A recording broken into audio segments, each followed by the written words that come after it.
actually hypnosis actually shows the power of the mind, the power of the imagination, the power of the subconscious, and how it also shows how we are so open to suggestion, and that what you think you can create, and that really shows the power of the mind and what you believe you can achieve. Welcome to the Consciousness of the Way. I am your humble servant and Sifu, Taoist Master Sun Qing, and I have an incredible guest here today in sort of all things quantum, all things hypnosis, and basically an inner understanding of the nature of reality when it comes to high states of consciousness, and especially a relationship with God. Welcome to the podcast, Mark Patterson. How are you, my friend? I'm great. Thank you. Thank you so much for having me on your show. This is an amazing opportunity. I'm looking forward to exchanging ideas and having a wonderful conversation. Yes. And we were just briefly touching on this. How about you share with the audience a little bit about your background and something that's a catalyst for your realization was your near-death experience. So please go ahead and share more with the audience. Yeah. So I appreciate your comments and your kind words, but I will always claim to be a latchkey kid from Iowa. And so as a kid, I always knew things about people that I probably shouldn't have, and I was very outspoken about it. I always saw lights and auras around people. I had encounters with ETs, angels, from the time I was like 4 or 5 years old. And of course, I was told that I was nonsense. Don't talk about that. How do you know that? Why do you know that? Don't say that. Don't let anyone else know. And of course, my father, who was a holy roller, always told me that I was possessed. And so you learn, it's confusing because you know what you're experiencing, but yet you're ridiculed for experiencing those things.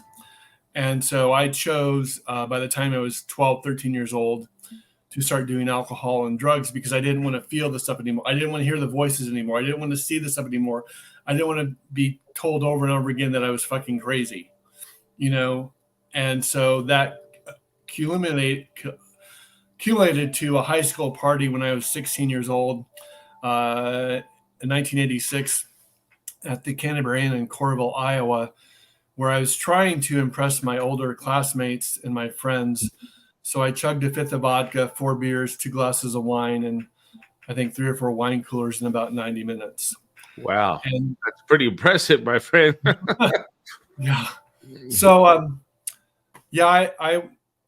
I went into cardiac arrest. I was dead from acute alcohol poisoning. Wow. I left my body. I was greeted by my grandfather, Russell, who passed away when I was about 2 or 3 years old. And of course, you're trying to call it to your classmates that just, an hour or so ago were going chug, chug, chug, chug, chug, chug. And then he told me that I was going home. And then he took me into the light where I was greeted by 7 angels. They were 14 feet tall each, and they were female in appearance. And they were showing me my life that I lived. And I've said for years, it was like the city of the clouds in the movie Empire Strikes Back. You want to know the truth about the world? Watch Star Wars. So, crazy insight, right? Amazing insight. Yeah, wow. And so, I was greeted by these angels, 14 feet tall each. There were 7 of them. They were female in appearance.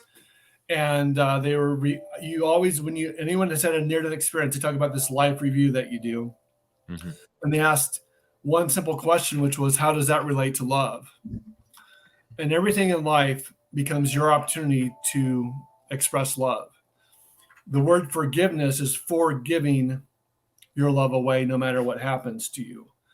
If you're always forgetting the car, you're out getting things, the luxury, the status, you are forgetting who you are. And then they introduced me to a being that was about 30 feet tall, had a lot of love for me, a lot of compassion, just immense love for me. And then in this multidimensional reality that they have, that we have, parallel lives, parallel realities, the multiverse, as Marvel refers to it now. It's all simultaneous. It's all going on at once. And they talked to me in great detail about sacred geometry, the flower of life, sound, healing through sound, frequency, vibration, energy, and the Melchizedek priesthood. And in like a moment, the soul that was in my body from conception to 16 went one kind of in one direction, and then this 30-foot being came into my heart area and brought me back to life, because I was completely dead, unconscious, whatever you want to call it. I was not breathing. My skin was black, green, and purple. Wow. And yeah, right, yeah, and brought me back to life. And so, and I've told the same story since 1997. My story has never changed. It will never change, because that is what I experienced. Yeah. Yeah. No, I mean, wow. It's interesting, the nature of the sort of ancient rituals that I teach people within Taoism. I'm an ordained Taoist priest. So I use sort of like internal alchemy, things that are more ancient in their nature, but fundamentally there's incredible parallels to all things right now. Contemporarily, you can parallel these ancient techniques, but it's like understanding the separation of spirit and the physical vehicle. Within Taoism, we call it soul projection. You use integration of like internal power in relation to the nature of qigong, being able to cultivate and move energy with your mind. Qigong, cultivate and move energy with your breath. And so, these sort of like practices are really fundamentally sort of like, okay, Mark got a crash course in what you can do. And now at such a pivoting moment in your life as a young man, right? And so, Yep. I mean, it must have really conjured up some excitement that what else is possible? I don't know. Well, I don't know if it's exciting or not. I mean, being a teenager as a male, being like called sensitive because you see all this stuff, and then having the near death experience, which made me more sensitive. It was, being a teenager in and of itself is very awkward, because you're going through all the hormonal changes. You're going from a boy to a man, per se, and so yeah, I mean, it was somewhat confusing, frightening, and all the above. And because I didn't tell anyone about it. I think I didn't tell anyone about it until many years afterwards. Wow. Wow. So this brought you to a sort of so how you got on your journey. I mean, this kind of could be a seed of how you've sort of materialized and generated what life you're living right now. In retrospect, looking at it, so you practice sort of hypnosis, qigong, quantum healing. Yes. Yeah, I do. I do a lot of things. I'll just go back to the whole narrative experience. It's important because people always ask me, well, how did you change? And I joke. I was joking. Yeah, I evolved 5 lifetimes with the fifth of vodka. Please do not try. Yeah, please do not try this at home. Leave it only to the professionals. You may not get the same results as I did. Yeah. So shortly after that experience, I was up in Wisconsin, Dorbay, Sturgeon County, which is one of the most beautiful places in America. And I was with my friend Peter and his family. And one night I went to Peter's mom. One morning, and I said, look, you should probably call your daughter and tell her not to come up. And I was just being really told and guided, not that she shouldn't be up here. And their response was, well, yeah, we're fighting, arguing, and we know that you're not used to seeing that, and we're sorry about that. I go, no, you don't understand. Your daughter just can't be up here right now. Mm-hmm. And again, I just really reiterated that, and they got upset with me, and they put me on a Greyhound bus going back to Iowa like the next morning. Unfortunately, their daughter, Peter's sister, was killed in a car accident on the way up there. Wow. So, again, my response was, this is crap. I did what you asked me to do, and now she's dead. So I didn't drink much, but boy, whether it was marijuana, hash, sensibilia, I mean, I was doing something every day just to not feel. And then I think around the ages of 18, my other childhood friend, Toby, his mom, Patty Lou, she introduced me to Dick Sutphin, who wrote You Were Born Again to Be Together, which is about reincarnation and soulmates. It was a Simon & Schuster best-selling book. And that's how I really started to become involved in past life regression. And then she introduced me to the Out of the Ordinary show out of KIEV in Los Angeles, California, that featured Jerry Bowman and Joe Albiani. Joe Albiani was an attorney out of Boston. Jerry Bowman was a Vietnam veteran, and he became a trance channel.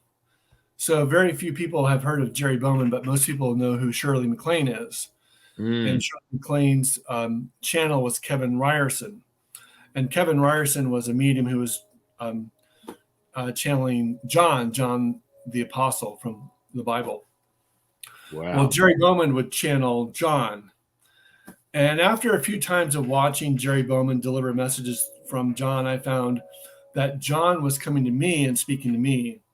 And he would say things like, we never use the truth to be right. We never use the truth to make others wrong. And we never use the truth to score points for ego. The kingdom of God is within you. Why do you seek anything else? Or he would say, why do you want your life to be anything less than the one that we would call Jesus? Or a master is not called a master because he himself says so. A master is called master because those who witness him say that he is master.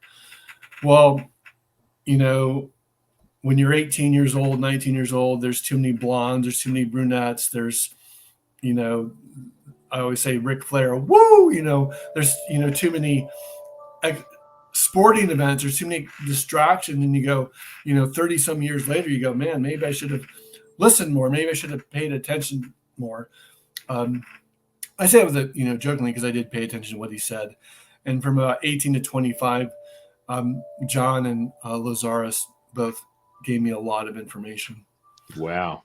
And the thing I want to talk about it's important is that when I was a kid, I used to dream over and over again that all the gifts, everything I wanted, Winnie the Pooh, Tigger, feeling love, Disneyland. I didn't go to Disneyland until I was like 37 or 38 years old. That, Disneyland, Disney World was inside my bedroom closet. Anytime that I felt unloved, not wanted, I'd find my way into my bedroom closet in my dreams, feeling loved, feeling safe, feeling secure. All the things I ever wanted, I found in my dreams inside the bedroom closet. Mm-hmm. Of course, you realize 40 some years later that inside the bedroom closet was referring to inside your own heart, that everything you want is already within your heart. It's already contained within you. Wow. So have you used the channeling since that interaction, that span of time? You mean listening to him or actually becoming a channel? Well, listening or becoming a channel, or yeah. They spoke to me a lot from 18 to 25, and then this last year, John has returned and started speaking to me again. And I do believe that becoming a trance channel is, it's already starting to happen, where it's starting to come through me. So that's what's unfolding right now. Wow, that's so exciting. I discovered channeling about 30 years ago when I started on my path as a priest. And that was kind of like the inner workings sort of an expansion of Taoist practices, but I immediately channeled Lao Tzu, who is sort of like the father of the transcription or transmutation of the Tao, the scripture we sort of reflect on. And Right. so it's been my teacher, firsthand for the last 30 years. And he's sitting in the room right now looking at me doing this podcast. So it's a very interesting sort of place to be when you have this access to higher consciousness. And it's sort of like something that everyone has the ability to do. It's just how it translates into their reality. That's how I perceived it. Yeah. So, I also point out that Quetzalcoatl used to talk to me a lot when I was a kid. I didn't know who he was until, many years later. But I've always had interactions with beings from other dimensional realities. Now, many people say my near-death experience is a crazy story. Yeah, it is. And again, I want to point this out. I didn't tell anyone. I think I told the girl I was dating in Charleston many years later, and I told my best friend who got me involved into qigong, Dean, who's still in Iowa. There are only two people that knew about it. And then about 10 years after that experience, I got a phone call at 1:30 in the morning from a woman I never met, never spoke with before. I really don't know how she got my number. Mm-hmm. And she described my near-death experience in vivid detail. She talked to me about sacred geometry. I mean, she basically told me verbatim what I was told in my near-death experience. And then why I brought that dream is because she's the one that I said, oh, by the way, when you were a kid, you used to have this dream about your bedroom closet. So she really validated the whole thing. And many years ago, there was a documentary on either the Discovery Channel or the History Channel that they interviewed like 10 men who had near-death experiences. They had 10 women that had near-death experiences. Each and every 10 of the men did not talk about their near-death experience for 10 years. So, didn't tell anyone. So I didn't start talking about it until August 17th of 1997, where I spoke at the Mastering Life Center in Las Cruces, New Mexico, where I went to both undergraduate and graduate school. Wow. You touched on some interesting topics that I delve very deep on when it comes to training people within sensory perception, clairvoyant senses, things of that nature. So, looking at your aura is really quite interesting. You have the sort of like it's like an enveloping fiery orangey bright color, and you've got these. It's really strange. I wouldn't have assumed this, but like these golden dragons moving in and out of your aura, which is really interesting. And dragons are real. You know it. I know it. Everyone knows it. Yeah, but it's interesting because it's sort of reminiscent of a deeper understanding of things that resonate with you. And so auras sort of shift all the time, and it's like a snapshot. Taking blood work, it changes constantly. And so what is sort of more an anchored sort of effect is the mental emotional state of someone. You can sort of be able to assess that through their energy centers. And within Taoism, we just look at liver, lungs, or liver, lungs, heart, spleen, and kidneys. Right. And so within that, when you're looking at someone's energy, you look at the emotion versus the virtue, what is excess or deficient, and that can give you a pretty bang on accurate, assessment of someone's mental, emotional, physical state. And so that, just for the audience, the nature of Mark's aura is always shifting and changing.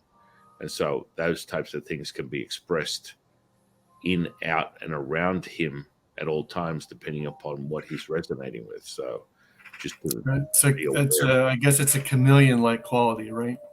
Well, yeah. I mean, it's just really interesting. Normally, things that really stick with the individual will be present and stay resonant with the aura itself. Right. So that has very much to do with the sun for some strange reason. I don't really look into the inner workings of that. You just sort of assess the culmination of information and then bring it to a point that is valid to the individual. So, Sure. this is interesting that you speak on. So let's talk about you. So you use hypnosis also within your. Do you work with people in relation to this, or how do you integrate it in your life at this present moment?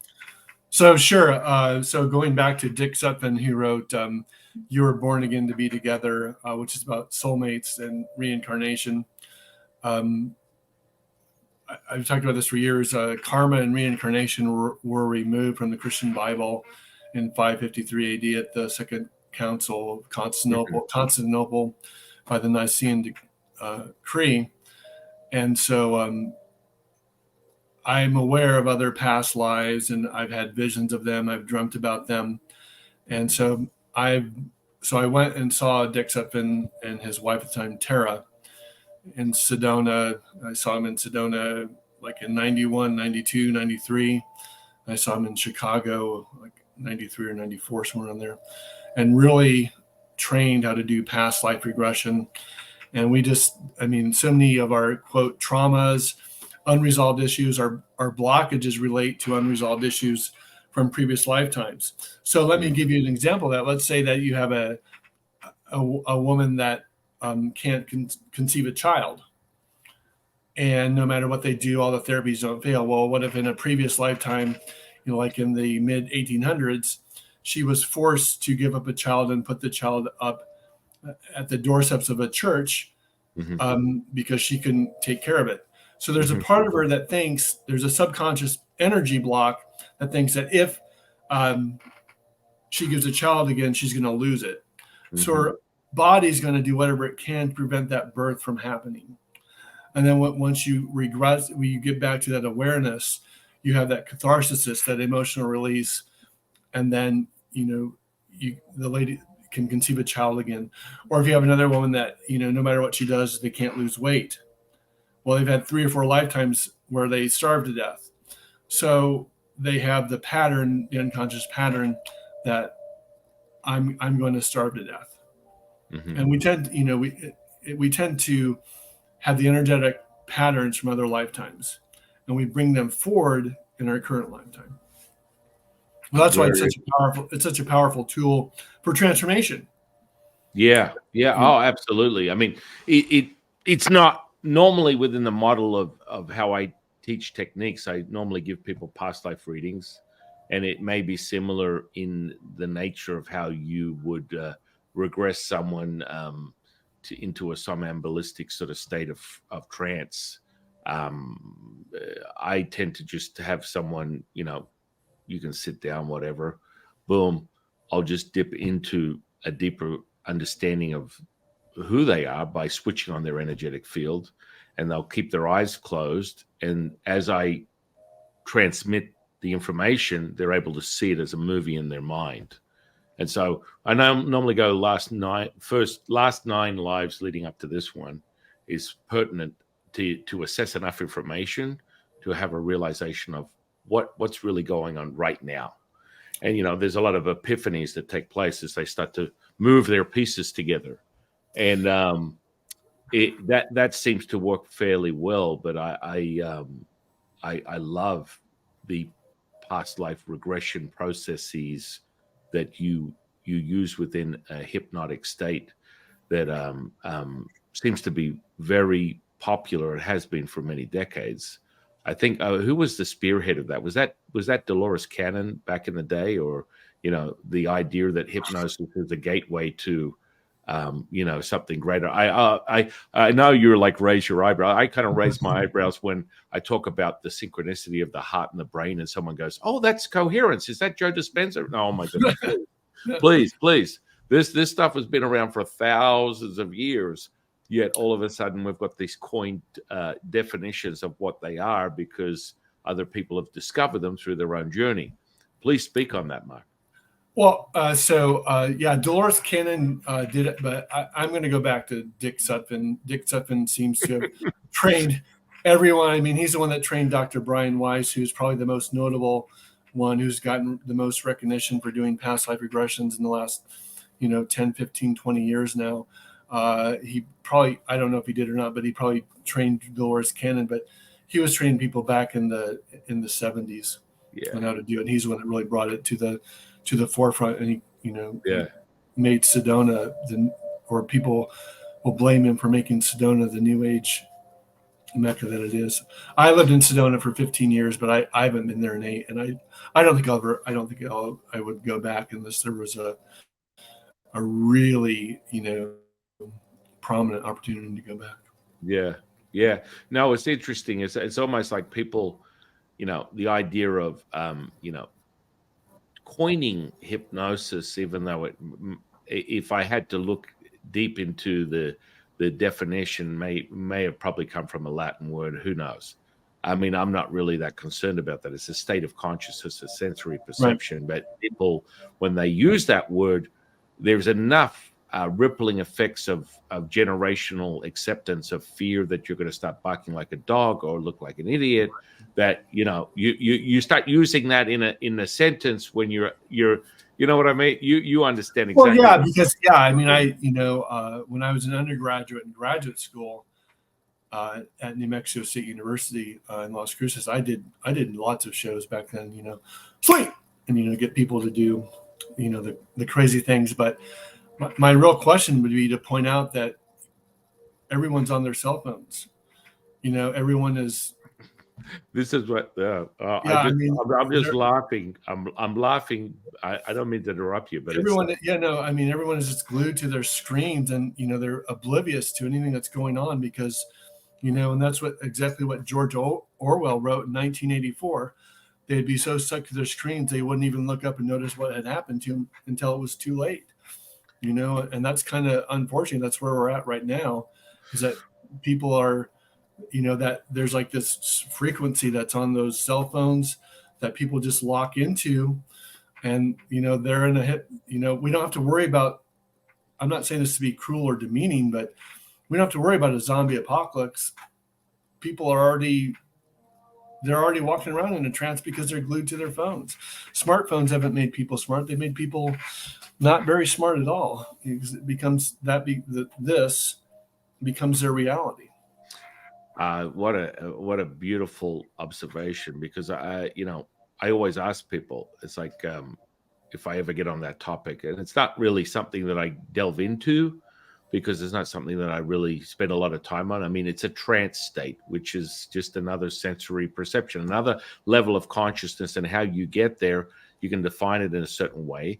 I show people that you can access your consciousness in all different types of ways. But if I'm just having one of those days where I'm out in Nevada, so I'm in Las Vegas. If I'm having one of those days where I want to entertain people and show them a state of consciousness that is instantaneous, let's go down and walk the strip doing street magic and show people how quickly they can change the state they're in like that. So it's like, whoa, hang on, what are you talking about? Well, it's like simple. The question is, oh, have you ever been hypnotized? No.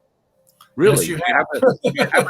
Do you have a cell phone? Yes. Well, you're hypnotizing yourself all day long. That's basically what you're doing. And so, that state, and then, when as you referenced, some of the wonderment that comes with that category of hypnosis, when you put someone in a state where you engage with someone and you've got this sort of psychodynamic loop, in the sense of, hey, I've accepted that what you're saying. And I mean, this is sort of like, I want the audience to understand that these are sort of the processes of how a hypnotist or a hypnotherapist would start to unravel the psyche of potential, i.e., hypnotic person, patient, whatever. Or, if you're understanding this, it's a sensory perception. And so when someone gets there, if it's a consensus of an audience and it's for fun, which I always do it for fun, it's never with any malice or anything of that nature. But what people are sort of stunned about is, okay, cool, this is what you want to do. Boom. If I put you in a trance in less than 3 seconds and you're out cold, your friends are looking at you going, how did the hell did that happen? And then you put them in a state where you take their wallets and keys, you wake them up, and they're like, so when are we starting? I'm like, we're started. and I have their wallet and keys in my hand, right? And because you've already given them the command that they're not going to remember anything, especially the wallet and the keys, they're sitting there, they're standing there looking at you, and you're waving the wallet and keys. Oh, by the way, before we start, do you know where your wallet and keys are? And they're like, and you're like, and they're like, where are they? And you're like, mm-hmm. And until you command it, it's a state of consciousness. They will not be presently aware of these things. And this is the thing that blows people's minds. Like, you can access this state that quickly.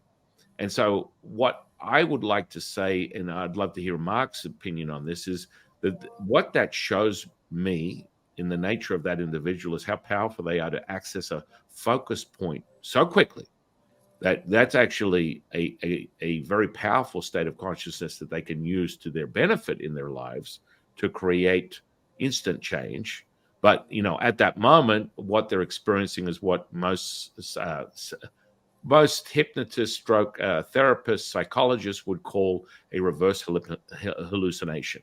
And so this is what they're having, creating this. It's not present. It's not there. And so, okay. What are your thoughts on that, Mark? Yeah, sure. So, I've had people say, well, my mind is really strong and only weak-minded people can be hypnotized. I'm laughing, but I mean, this is something that I'm really passionate about. And I think I would love you to validate this. And I remind people of this very thing. And I don't mean to interrupt you. Listen, okay. When it comes down to it, people need to understand, they're like, I'm strong-willed and I can't be hypnotized and you can't control me. And this is not about being controlled, but people need to understand that until any further notice of awareness, generally speaking, out of the chute, people are running 5% consciously, 95% unconsciously all day long. Now, those numbers can be argued in and out of all sorts of states of debate. But let's just put it this way. There's a hell of a lot more unconscious behavior going on than conscious behavior.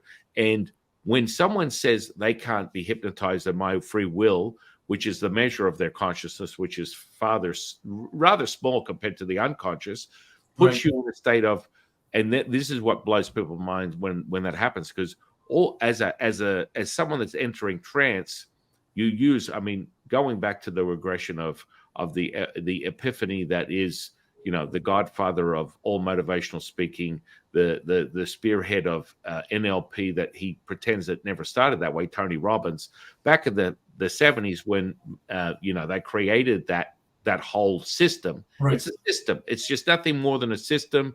You're entering trance, and this is where people get sort of like confused, because in the movies they're like, watch my pendulum. Oh, and no.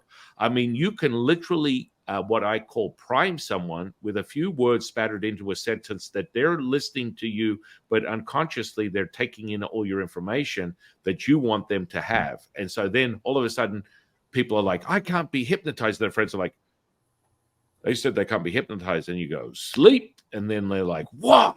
Oh, holy, but he said he wasn't going to be, whoa. And this is the part where I'd love Mark to expand on this, because a lot of hypnotists are going to lie to you and say, well, it's your control only.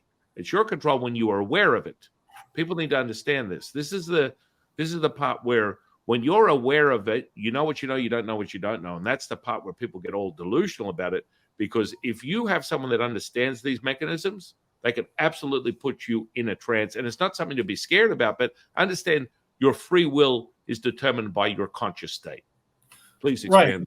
Yeah, I kind of laugh when people think that, the hypnosis showing how that they're weak-minded fools, or, like Jabba the Hutt said, but actually hypnosis actually shows the power of the mind, the power of the imagination, the power of the subconscious, and how it also shows how we are so open to suggestion, and that what you think you can create, and that really shows the power of the mind and what you believe you can achieve. Of course, that's from Tony Robbins, but it shows the instant manifestation of the mind, that it can do what it believes it can do under certain circumstances. So Well, no, I mean, it's really. not, or any circumstance, but it's not showing that someone is weak. It's showing how powerful the mind is and how powerful the mind operates and what you can do. It's like, I always tell people, have you ever driven down the interstate and all of a sudden you bypass, the exit, or you all of a sudden you don't really remember how you got there?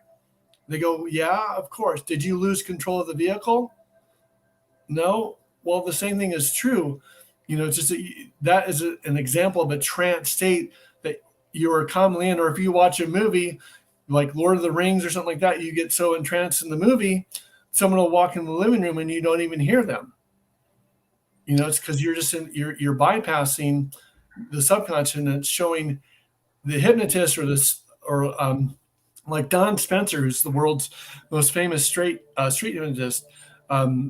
He just talks about how powerful the mind is, and when people do instant things, it shows how powerful everything is and how powerful the subject reality is. So yeah, I agree. There's nothing weak about being hypnotized. No.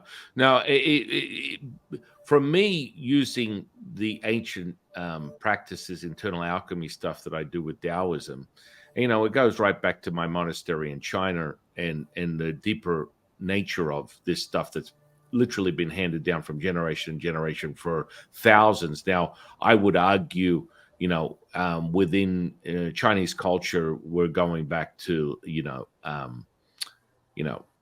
all recorded understanding of it up to 6,000 years ago. Now, I know for a fact, deep diving into who the nature of who I am and the past lives I've had leading up to this, that structure within Taoism is tens of thousands of years old. Now, understanding that, knowing that, this state, and for example, the Yellow Emperor, who created, as what we understand as Chinese infrastructure and culture as we know it, including, internal alchemy practices, traditional Chinese medicine, all these types of infrastructure was generated from the seed of the Yellow Emperor. And so he delved deep into internal alchemy practices. And if anyone can decipher the Yellow Emperor's canon, you'll get a great insight, right?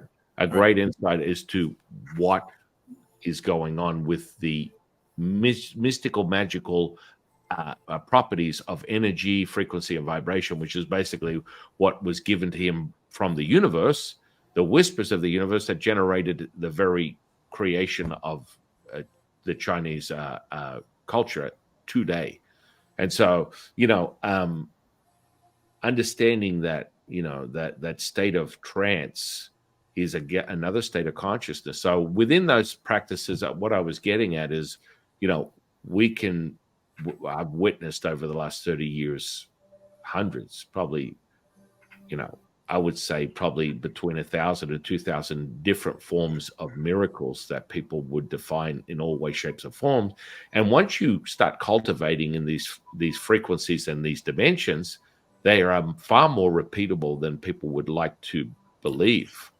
So, Absolutely. all of a sudden you're able to start, doing things like manifestation, magic, healing. All that stuff is absolutely tangible and can be repeatable when you understand how to cultivate them in the way that it effectively activates the universe to magnetize the very result to you.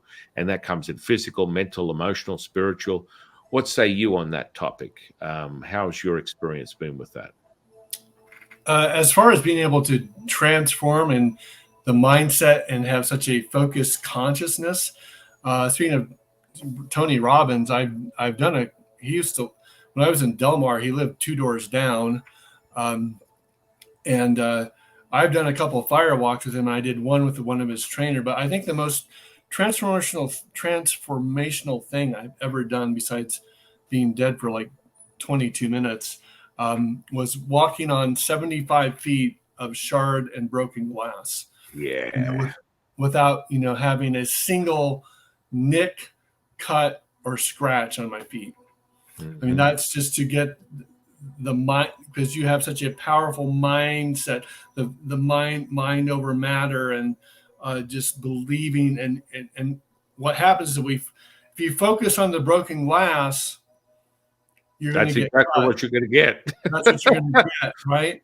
But if you focus on where you want to go, and where on that, and you get into those delta waves and those gamma waves, you're going to walk right through that glass and not have any. Yeah, you're just it's so powerful what you're saying right now, Mark, because just the audience needs to identify what he just said, which was like, you're focusing on the micro instead of the macro, and when you focus where you want to go rather than the infantile sort of trappings of what are the how am I which foot do I put forward first? Is it the left or the right foot? And that state of consciousness, what Mark is speaking of, the simplicity of it, is so powerful. You just know when to go, and and it's once you make that first step and you've decided and you're committed to walking through the obstacle, you go. It's done. I do that with Taoist practices. I'll basically, within the infrastructure of energy, envelop my forearm in a specific type of energy. Within Qigong, we cultivate and separate the energetic and the magnetic elements. And so when you truly access high levels of consciousness, which would be equivalent within a quantum model of the 0-point energy, which is the super glue that holds this quantum entanglement concept together, which I can validate as real because I do distance healing all day long. That 0-point energy is the glue, the magnetism, the magnetic fluidity that gives me the ability to envelop my forearm, take a skewer that's this long, stick it through my forearm, pull it out, no blood, and it just seems to almost, before your very eyes seal up, and you're like, really? Excuse me? How is that even possible? Well, it's very possible. Well, distance is an illusion, because entanglement theory has shown that everything is connected. Everything is connected. Everything is energy. Everything is interwoven. I remember, back in 1999, when I saw Bruce Francis in El Paso, Texas, and I watched Bruce Francis with my own eyes throw people 5 to 7 feet just by looking at him. And not only did he throw them, but they smacked the wall, and he was a good 2 to 3 feet away from them, and he just went 12 people in a row, where he was just looking at them and just going with his, he flicked his right arm out, and they would just go boom, then it smacked the wall. Talk about the force. So that was it's really amazing to see. And of course, I've studied Chinese healers for 25 years now, and you see some of them, these old guys that are 5 feet tall and weigh 98 pounds on a good day, and they get these someone like Hulk Hogan who's trying to push them and move them, and all they do is just smile. And they're not going anywhere, because they have developed the energy field around them to the point that they know how to alter the force so it doesn't affect them. And it's I can throw people off balance. One of these days I will throw people. And I talk a lot with Jeff Primlick, who developed Supreme Science Qigong. He's like, Mark, that's not the point. The point isn't to throw people. I go, Jeff, the point is to show energy is real. Right. Right. Yeah, I mean that's the infrastructure, the coupling of Qigong, but a much deeper level. We have a practice. Right. We have a practice within Qigong where you access the middle dantian, which is the 81 chambers of the middle dantian, right? And so there's a specific practice that activates the sacred infinite flower, which is in the upper dantian, accessing the back of the Jade Emperor's palace, and blossoming of that sacred infinite flower, activating what more conventional sort of processes of what Taoist practices were, which is sort of like a vanilla version of microcosmic orbit. But still to this day, I've never seen it materialized as the actual microcosmic orbit. But there's fundamentally pieces missing, perhaps maybe for a reason. Whoever plagiarized it or took it from its original state, it was never materialized, not in the Western world, with this type of practice. And then you activate what they call the death of a star and the raising of the red phoenix through the ashes, materializing the black hole energy within your energetic body. That accesses the magnetic fluidity that we speak of, and you start to then mold and cultivate the dantians so that they're pliable, so they're dense, so that you can actually use them as literally containers to house this powerful chi and direct it any way you want. And then I guarantee you that the stuff that you speak of that you've seen other people do, they're using these types of systems to generate that density, because when you obtain that, like most of the time my head feels like a bobblehead because I've got so much dense energy condensed into my upper dantian, my middle dantian, my lower dantian. They are just center points of an axis to channel and generate those energies. But moreover, when you understand that you never have to use your own essence, your own Qing, we call it Qing, the pure energy, that you are now, accessing the true nature of all things, which is the universe. And so when you have that on tap, you're allowing the force to do it rather than you forcing it to happen.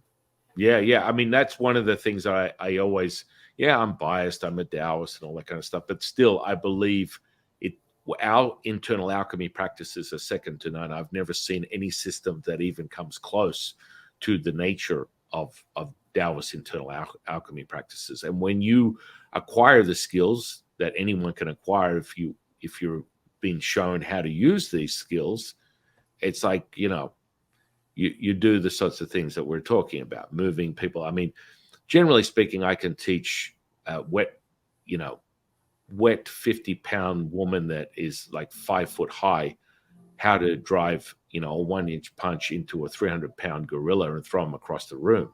It's all energy. That's all it is.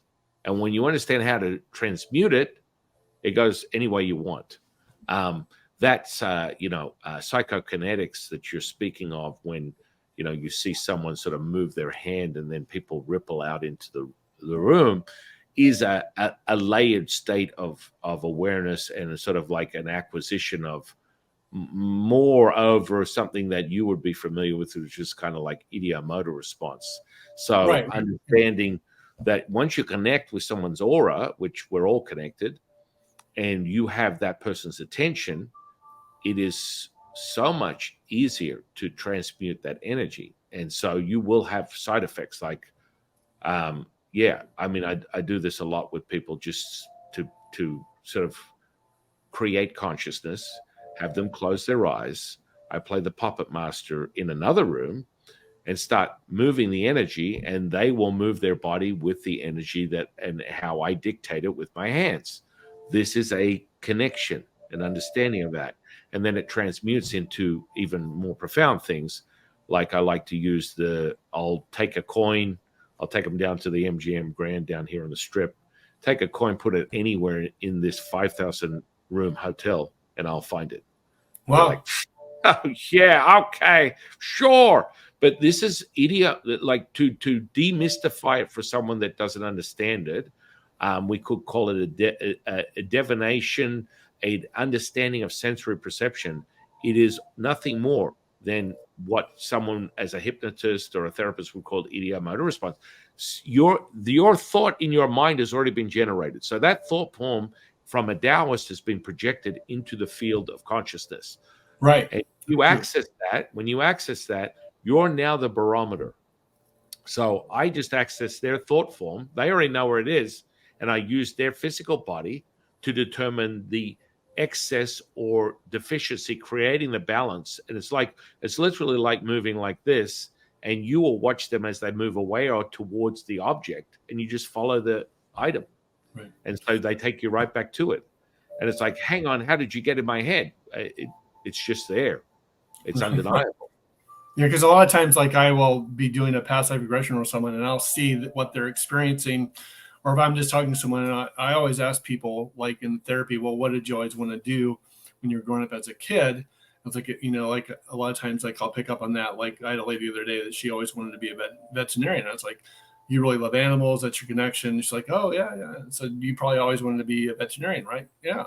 So, I mean, it's always out there. But one of the things that I do quite frequently is when I go down to Charleston, South Carolina on the beaches, I will build energy balls between my hands and when people are lying on the beach, and I'll throw them the balls of energy, one by one, and I'll watch all 7 or 8 people in a row just get up at the same time to look around as if like someone had called their name, even though I don't know what their names are. But I mean, every time I do it, I just see it time and time again. You build up a ball of energy and you project at them, and then one by one, they just all pop up looking around like. So the ability to transform things, to transform energy around you is very real. Alchemy, yeah.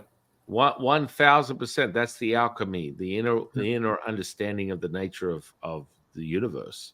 And so, all these things are just variables of what I've coined, or what most people understand as just a sensory perception. It's not, and we don't have to use ESP because it's not extra. It just is. Right. It, it just is. Right. Yeah.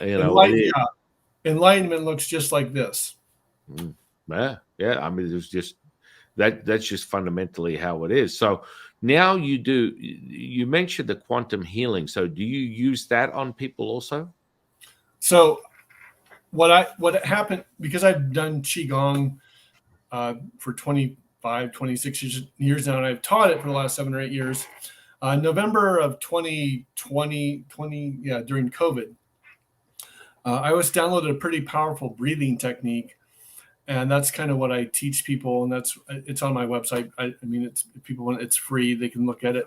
I call it the 12 breath method, or the bliss breath, and we get, as you know, in Western technology or in Western, the mindset is that when we tend to do breath work, we hold our breath, and as soon as we feel that we can't breathe anymore, we release it as soon as possible.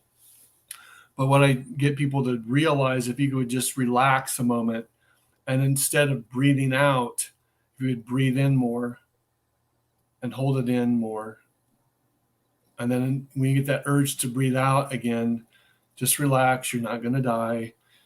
If you would breathe in more again, and then directing that at different energy points in the body. Taoists call it, Hindus call it the chakras. Taoists call it the dantians. Learning to connect them with the breath work and hold it in, you can really, and all of a sudden you feel your cells become alive. And what I've really noticed in the last 2 years now is I am very much aware. We have this aura, the energy field. Not only do I feel it, and I'm feeling more and more of my electromagnetic nature rather than just the body, because of doing qigong for 2 or 3 hours a day since 2018. But I was told in my dreams back in 1999 that I would transform tremendously through breath work and qigong, and it seems to be unfolding. Yeah, well, you've got a new friend that's got some insight into some of that. I'll be more than happy to share it with you. I'd welcome that. Absolutely, yeah. Yeah, I mean, that real understanding of that. I mean, qigong in of itself, those two words are a little bit more contemporary in the ancient nature of Taoist practices, but it's very relevant and it has a great definition to understanding what we do with the breath, the qi. And so, you're speaking on something that is a very interesting activation, which is what we call qi packing. And so when you're densely compressing that energy into your physical body, and it's basically filling up basically you're like pouring water into a glass, and it's expressing. That's one of the incredible powers of Taoist practices is, you come into this world with a constitution, and I like to get people to visualize and understand it's like a battery. So your physical nature, you may come in at 70-80% out of 100, depending upon what you were given at birth, and then that can be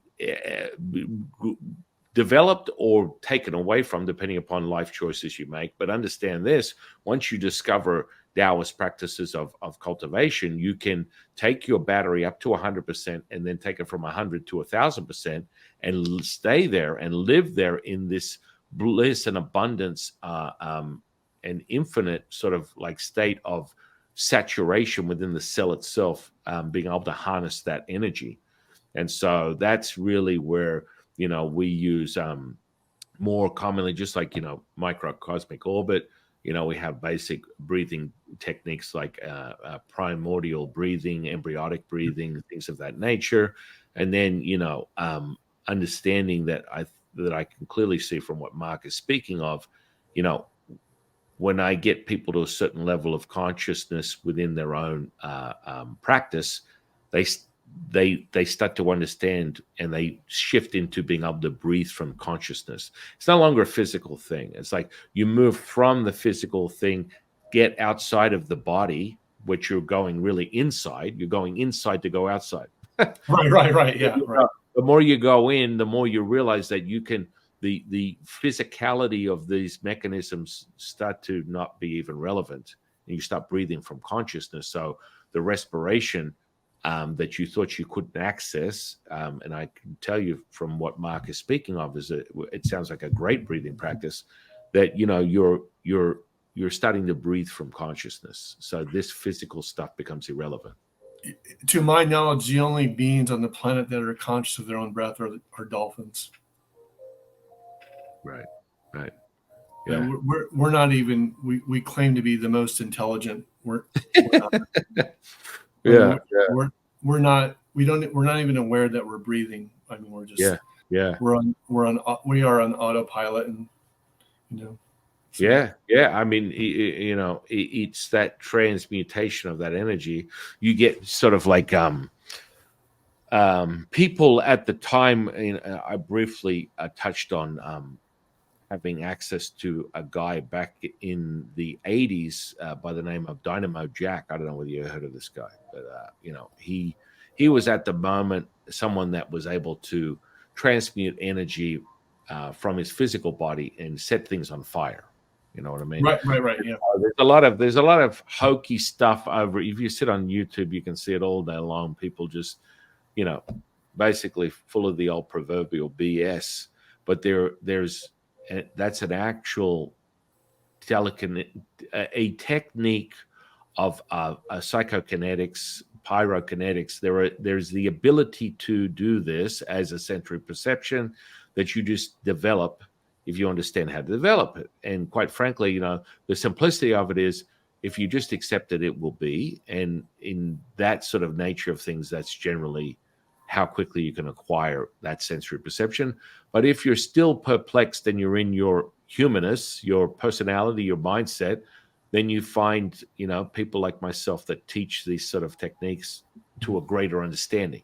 And so that's absolutely pliable. Have I ever got all excited and warm and fuzzy inside that I need to transmit heat to burn paper? No.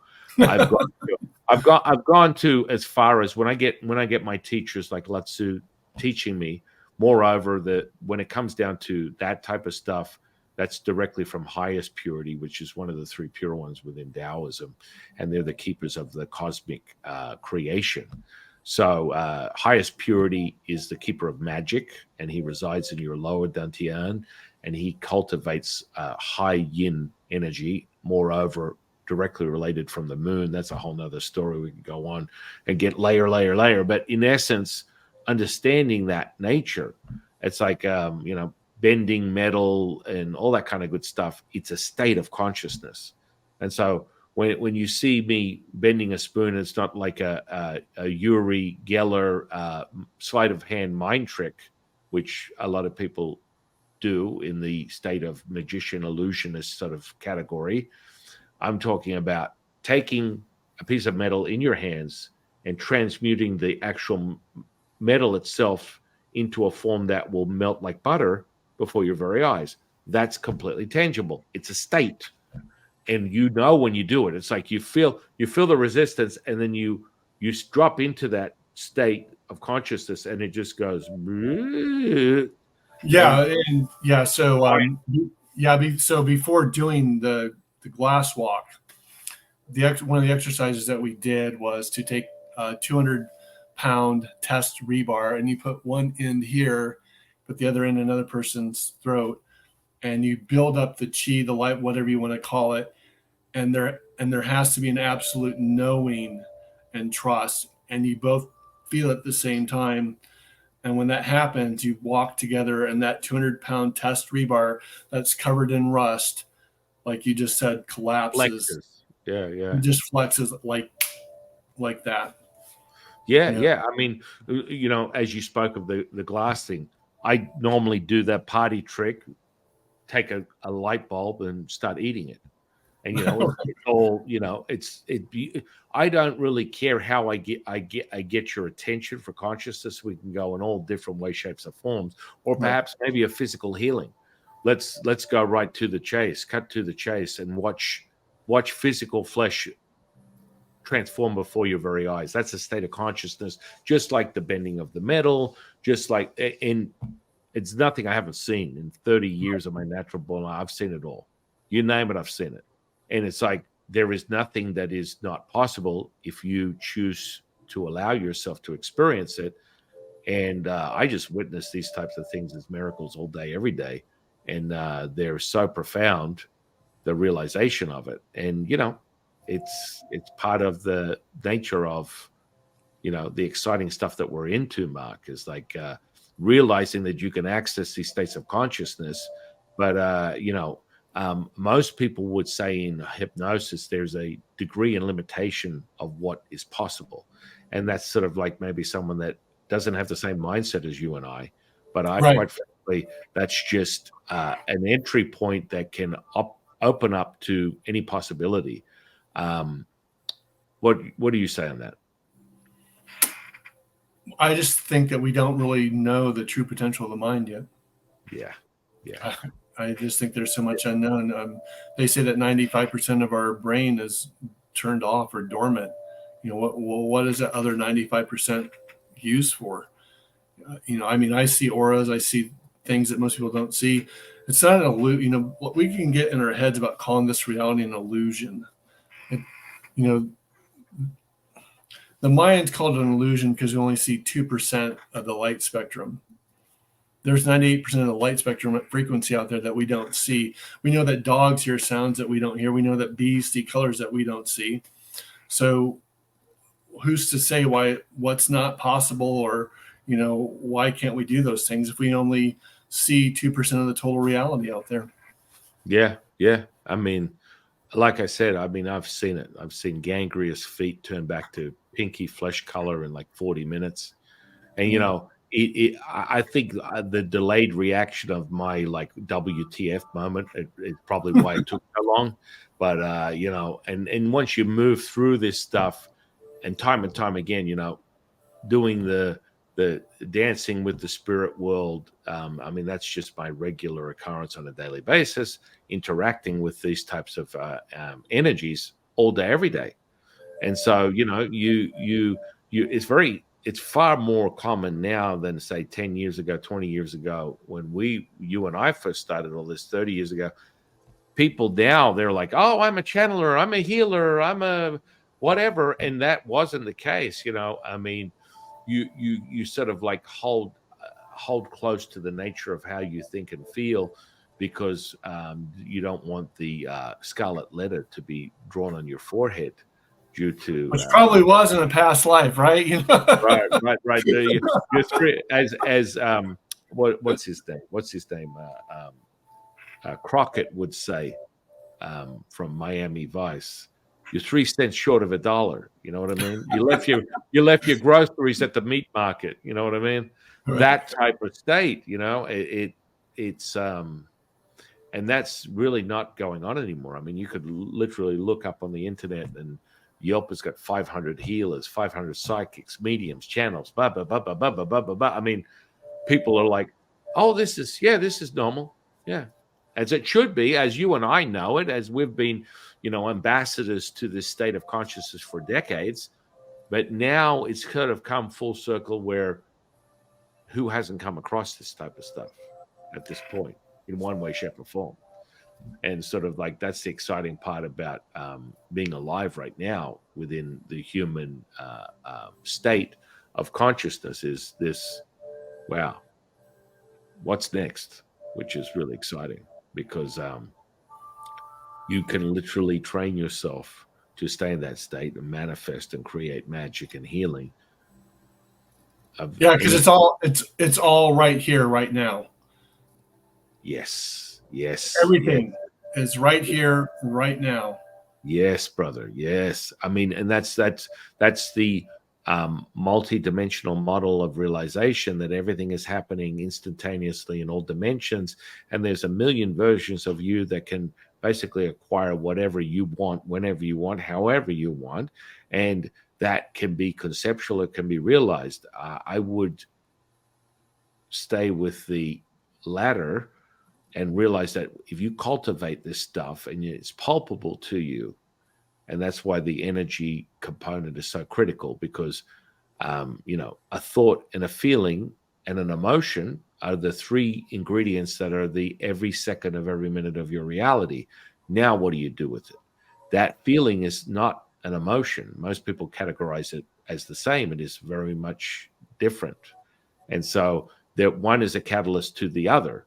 And so that evokes a response. And this is how you repeat a behavior, or you generate something that can be against you or for you in what you want, So the more you understand how to transmute the energy so that you can validate it as being palpable, depending upon where your sensory perception is or what you're accessing within that consciousness field, it becomes easier and easier and easier as you keep repeating it. And that's the powerful part about validating, the knowing that you are actually experiencing this, and that you haven't gone down this psyop of this is a figment of my imagination.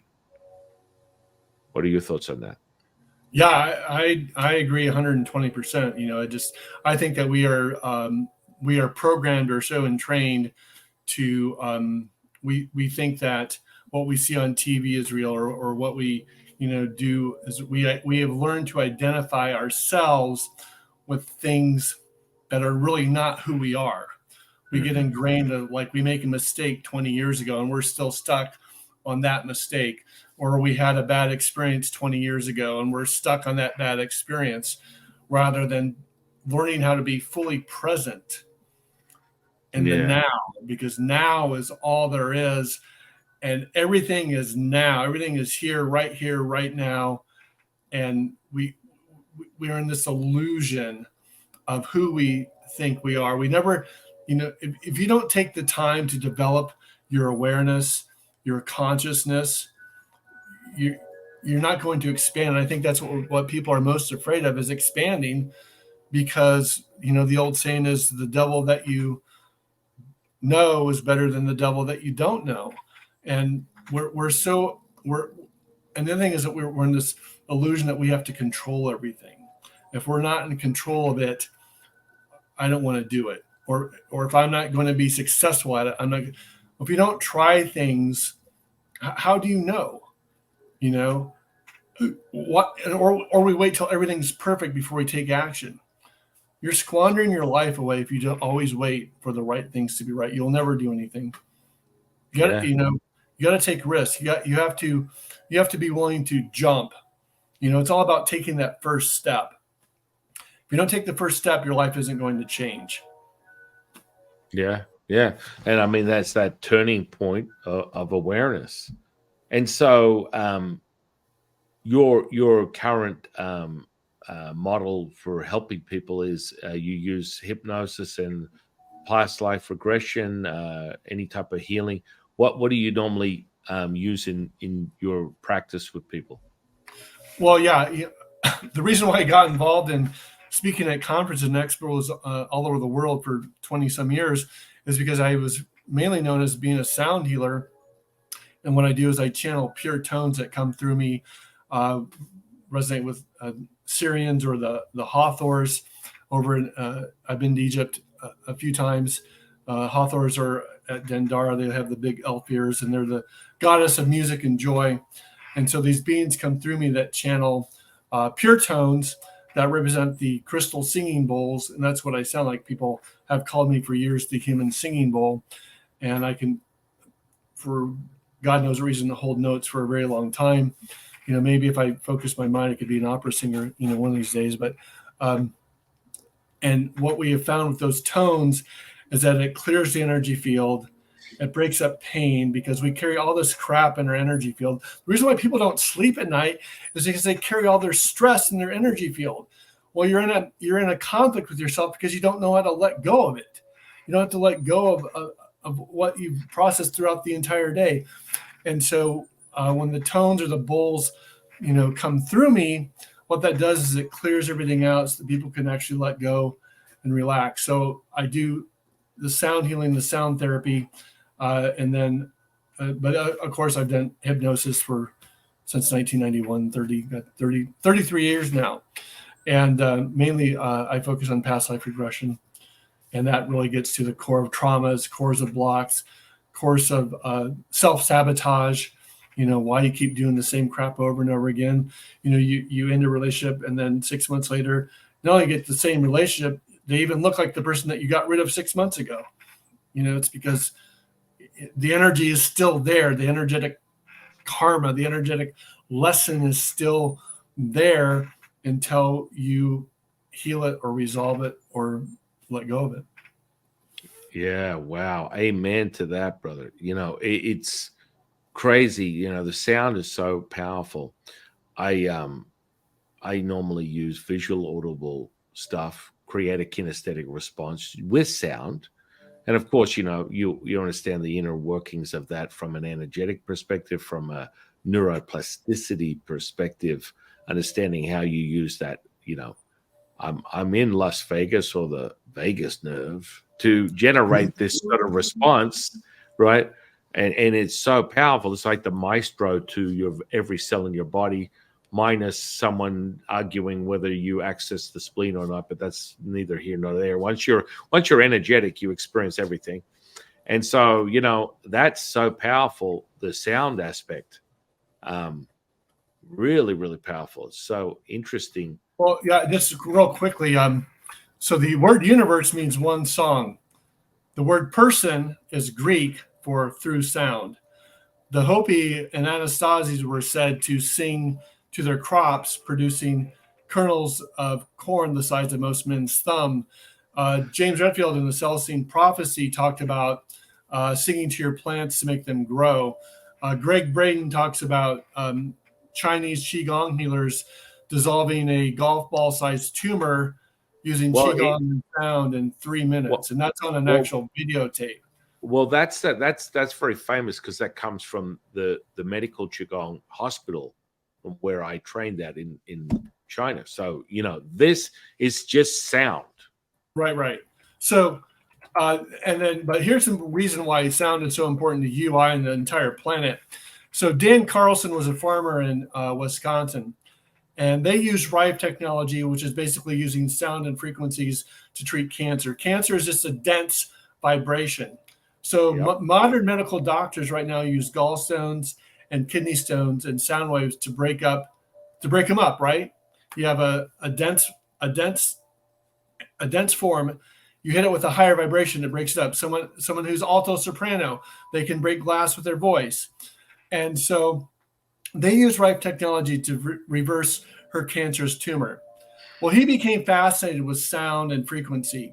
So he started running sound waves through his fields. Well, he found that when he ran a 4,000 to 5,000 hertz frequencies through the fields, that it generated a 400% greater yield. I didn't say 30 or 40%, a 400% greater yield to all of his crops across the board. Well, then he decided to, and this goes back to Han Jen's work with cymatics, he decided to measure things in nature. Well, he found that when birds sing in the morning, when they chirp, they're singing at 4,000 to 5,000 hertz. They're literally singing life into the planet every morning. When crickets chirp, they're singing at 2,000 hertz. They're literally closing everything down. Everything is based on sound, frequency, and harmonics. It's the nature of the universe. Yeah, and I mean that is really the core of how you obtain it. Like, dissolving tumors and things of that nature. I've seen it. I've experienced Right. it. Right. I had a woman specifically, I remember very clearly, had a cyst on her breast the size of a baseball, and through the healing process of me witnessing that, being a participant in the healing process, the golf ball expanded, her skin opened, pus poured out that looked like a bucket, and then it closed back up before my very eyes. I was like, thank you very much for that. And Right. so Right. Yeah. that type of healing is something that I'm very familiar with and have been witnessing for many decades. And it's about that frequency. It's about that level of, I call it consciousness, but yes, there is an absolute frequency because I use a lot of inaudible tones that people are not familiar with, but I imprint them into the field because I don't have to hear it. But once you access it, it's there instantaneously. Yeah. Edgar Casey, the famous psychic, said that sound would be the healing modality of the future, and I believe that we are on that precipice, that cuspice of using more and more sound and things like that to heal people. And when you use it, what kind of things have you noticed through your experiences of healing people with sound? What are some of the Sure. profound What things people you say over and over again is it dissolves their pain and it helps them sleep better at night. Those are the two big things. But I remember when I first did this publicly was back in '97 in August of '97. We had about 200 people at the Mastering Life Center in Las Cruces, New Mexico. And after about 10 minutes of just doing the pure tones coming through me, people were they were out because when you focus on that, your brain, the thing that your mind can focus on is that tone, and you just let go of everything else. Yeah. And again, I've had 4 people in front of me. I've had 500 people in front of me. It doesn't matter what the number of people is. That sound, the pure tone, has its own consciousness, which is what you just talked about, because it knows where to go. If someone in row A has pain in their hip, someone in row B has pain in their lower back, row C, they have pain in their thigh, that sound will go to each individual's greatest point of pain and break it up because it's very much aware where it needs to go. Again, it's entanglement. Everything is connected. Everything is like a spider web. That's what the Hopi legend is, that grandmother Spider Woman spun the web of the universe together. And I think, as I'm sure you already know, there's a lot of similarities to the Hopi Anastasi Native American legends as with the Taoist, some of the Taoist traditions. Yeah. They're No, very much interconnected. no, it is so powerful what Mark speaks of. Just to let the audience know this, normally when I do group, the most I've ever had at a group healing is just over 1,000 people, and in a physical setting that's crazy, but it doesn't really matter where it is. I've had that in a physical setting. I've had thousands of people in a digital setting, and you get the same type of thing. There's a link. What happens is I set the magic, and anyone that enters the digital physical space is instantly recognized and realized, and they attune their breath. More commonly within a hypnotic sort of like processes, they would call it pacing and leading. And then they get this sort of like instant response using the neuroplasticity of their mirror neurons. And all of a sudden we're off to the races. And then, Right. We have, this interconnection, this network of people that are, as Mark put it, immersed in the entanglement. So we're all interconnected, and now we're all oscillating, pulsating at the same time, generating a response. And if it's in the construct of healing, then that's exactly how they're going to receive it. So if they're walking in there and that's the construct and that's the imprinted intention of that very room, you're going to see really profound things take place. Yeah, and the other thing I've noticed over and over again is that after doing the tones for 10 or 15 minutes, there is no illusion of separation. It brings everyone into that oneness, that collectiveness. There's everyone comments on it, everyone experiences it because it creates such a profound stillness. Yeah. I've called it the sound of stillness for 30 almost 30 years now. Yeah. Within Taoism, we call it the stillness between the breath in and the breath out. We call it the Wu Ji. The Wu Ji, yes. The Wu Ji. And so, within Taoism, you start with matter, Qi, Shen, spirit, Wu Ji, and then ultimately the Tao, the mother of all things. And so this sort of cycle or ascension to higher states of consciousness is how Mark, how myself, we're witnesses to these incredible miracles by being the catalyst and conduit to the very nature of healing. Right. And so, wow. I'm just very grateful to the universe, to the Tao, to bring new friends like yourself into my stratosphere. And, this excites me every day to be a participant in this sort of like group embracing of this unconditional love and acceptance that it really is the true nature of all things. Right.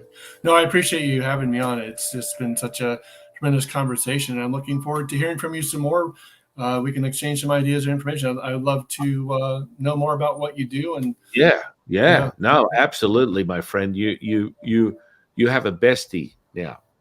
We're besties already. I'll exchange my number and information via email after this, and we'll get together. I would love to share more and get immersed in the blending of our awareness, because within Taoism we have a saying: the student is the teacher is the student. The second you lose sight of that, you lose sight of all things. I always joke because I'll say something to someone, a client, and I go, "Wow, was I really talking to him, or was I talking to me?" Right? Right. Was that message for them, or is that for me? Right. And that's really it. That's what it comes down to, the sum of all things. Yeah. And so, being mindful of your time, I want to thank you, Mark, for sharing with myself and the audience today. I'm really grateful. I'm really grateful to the Tao for bringing you into my life. And one final question before we leave: what is your definition of consciousness? Awareness. To be aware of who you really are, to be aware of to be aware of the totality. And the more that you are aware, the more that you're aware that you're not separate from anything else, even the people that you don't like, the less likely with that conscious and awareness, you're going to not steal from them, lie to them, do bad things to them, because you're actually only hurting yourself because you see them as you. And by that's what, conscious is. But if you put it on the podcast, my website is Mark America Patterson. You're already psychic. The next question I always ask is, what are you doing now? Where are you at now? What are you offering to the world in the world of Mark? And I think I interrupted you in the middle of telling me that, but please go ahead. So it's mark-patterson.com. I always offer people the message that God, whatever you think God is within you right now today. And you don't have to wait till the afterlife to experience it. Heaven, God, Tao, the oneness is within you right here, right now. And if you just take a moment to tune in, to tap to who you are, you allow that to expand. And that's what you want to do. You want to embrace that. You want to embrace your humanity and do all the things crazy stuff that we experience as a human, but you also want to allow your divinity to flow through you as you. We squander most of our life through resistance, through fear, through shame, through guilt. But yet you are so loved. If you knew how much you were loved, you wouldn't probably worry about anything. So what I'm working on now is just helping people remove their blocks, their traumas, through past life regression, through sound healing, sound therapy, counseling. That's amazing. That's amazing, my friend. So under this podcast, guys, I'm going to put all of Mark's social access, website, anything of that nature, so that you know where to find him. Yeah, I'm also doing these, I call them universal power cards. They're just reminders. They're on my Instagram page, which I'll give you they're just like quick snippets to help you remember who you really are. I love it. I absolutely love it. Again, thank you, my friend, my dear new best friend. And really grateful that you're present and you're a part of the bigger picture, which is the singular, the oneness that we speak of, and I get to share it with you. And so on that, I would like to thank you and thank the audience for sharing their time with us today. And I am your humble servant and Sifu, Taoist Master Sun Qing, and I'll see you on the next one, guys. All right, bye now. Thank you so much.